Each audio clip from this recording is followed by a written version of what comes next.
Good morning my dear students. ये retirement chapter चल रहा है जैसा कि आप सब लोग जानते हैं इस चीज़ को, और 106 नंबर लेक्चर है। इसके पहले के लेक्चर्स में मैंने आपको एक लेक्चर में एक डाउट सॉल्व करवाया था, और इसके अलावा मैंने 5 मार्क्स के 1 या 2 क्वेश्चन आपको करने के लिए भी दिए थे और खुद भी सॉल्व करवाए थे ताकि आप उसको क्रॉस चेक कर सकें। उसी सीरीज़ में हम आगे चल रहे हैं 5 मार्क्स के क्वेश्चंस को कंटिन्यू करते हुए। आज फिर से मैं आपके लिए एक नया क्वेश्चन लाया हूँ। इस क्वेश्चन में आपको बोर्ड पर दिख रहा होगा, इसमें आपको बैलेंस शीट नहीं दी हुई है। अब तक जितने भी क्वेश्चन मैंने आपको करवाए या आप अपनी बुक से देख रहे होंगे, उनमें रिटायरमेंट के हर क्वेश्चन में बैलेंस शीट गिवन होती है, लेकिन इस क्वेश्चन में अपने को बैलेंस शीट नहीं दी हुई है। तो अब हमें ये समझना है कि बैलेंस शीट नहीं दी हो तो क्वेश्चन कैसे करेंगे। तो एज यूजुअल पहले मैं आपको इस लेक्चर में ये क्वेश्चन एक्सप्लेन करूँगा, फिर आपके पास टाइम है, आप आराम से इसके जो भी अकाउंट्स बनाने हैं वो तैयार कीजिए। उसके बाद फिर नेक्स्ट लेक्चर में मैं आपको इसके अकाउंट्स एक्सप्लेन कर दूंगा, किस तरीके से अकाउंट्स बन रहे हैं। तो आप अपने आंसर को क्रॉस चेक कर सकते हैं, अपनी गलतियां देख सकते हैं और क्रॉस क्वेश्चन भी कर सकते हैं। तो फिलहाल इस लेक्चर में हम क्वेश्चन को सॉल्व नहीं कर रहे हैं, मैं आपको क्वेश्चन एक्सप्लेन करने जा रहा हूँ। उस क्वेश्चन का एक्सप्लेनेशन आप सुन लें कि कौन से अकाउंट में कौन सी चीज़ें जा रही है, क्वेश्चन क्या बोल रहा है। स्पेशली हिंदी मीडियम वाले स्टूडेंट्स अगर देख रहे हैं लेक्चर, तो क्योंकि क्वेश्चन इंग्लिश में लिखा हुआ है तो थोड़ी उनको दिक्कत आ सकती है, तो थोड़ा कोऑपरेट करिए और देखिए।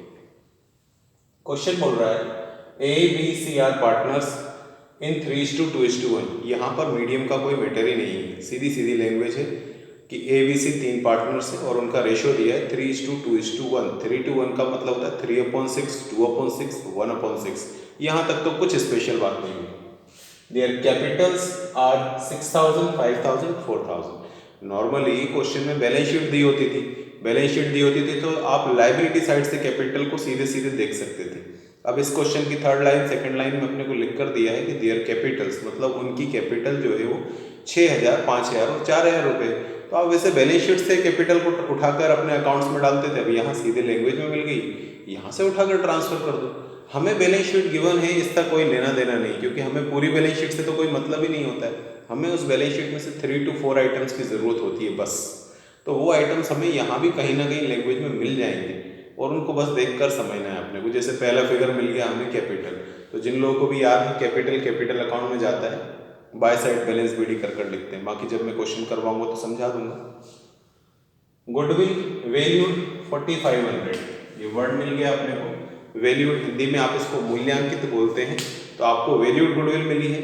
एडमिशन चैप्टर हो, रिटायरमेंट चैप्टर हो, डेथ चैप्टर हो, हर चैप्टर में वैल्यूड गुडविल का भैया एक ही नोट बताया है, गेनर टू सेक्रीफाइजर। मतलब जो गेन कर रहा है उनके कैपिटल अकाउंट में डेबिट साइड लिखेंगे, जो सेक्रीफाइस कर रहे हैं उनके कैपिटल अकाउंट में क्रेडिट साइड लिखेंगे। तो रिटायरमेंट चैप्टर में जो पार्टनर जा रहा होता है वो सेक्रीफाइजर होता है, और जो पार्टनर्स बच गए होते हैं वो गेनर होते हैं। तो कुल मिलाकर यहाँ पर जाने वाले पार्टनर में क्रेडिट साइड लिखेंगे और बचे हुए पार्टनर्स में डेबिट साइड पुट कर देंगे। तो गेनर टू सेक्रीफाइजर का ही कॉन्सेप्ट लगेगा, लेकिन वो कैपिटल अकाउंट से रिलेटेड बातें होंगी।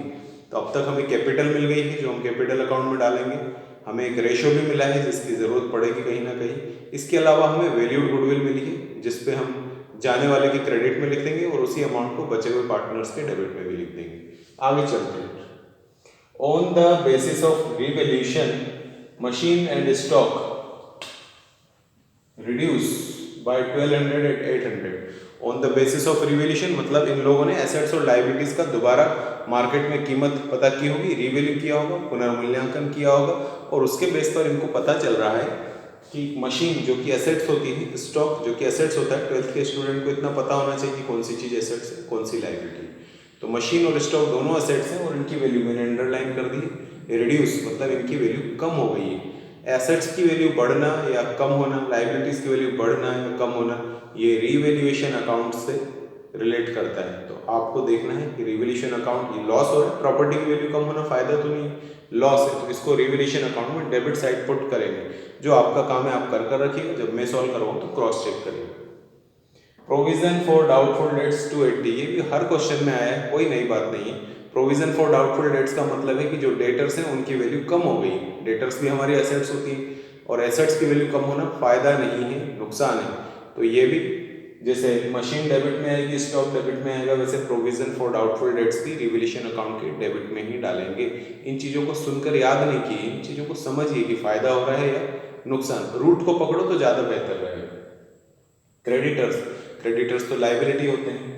रिड्यूस मतलब कम होना बाय 600। अब क्रेडिटर्स 600 रुपये से कम हो गए, मतलब हमारे सर पे जो कर्जा था वो 600 रुपये कम हो गया। अगर आपके सर की लाइबिलिटीज कम हो जाए तो ये आपके लिए फायदे वाली बात है, और फायदा है तो रिवोल्यूशन अकाउंट के क्रेडिट में पुट करेंगे। पेटेंट्स हमारे लिए एसेट्स होती है। बिकम वैल्यूलेस, पेटेंट्स ऑफ ₹300, 300 रुपये की एक असेट्स थी। बिकम वैल्यूलेस मतलब उसकी कीमत तो जीरो हो गई। 300 रुपये की कोई चीज़, उसकी कीमत जीरो हो गई, मतलब 300 रुपये की प्रॉपर्टी की वैल्यू जीरो हो गई, तो वैल्यू कम हो गई। ये लॉस ही है अपने लिए, तो इसको भी हम रिवैल्यूएशन अकाउंट में डेबिट साइड पुट करेंगे। तो नॉर्मली एक ही प्रॉफिट लगा है क्रेडिट से रिलेटेड, बाकी सारे के सारे हमारे लिए लॉस ही थे।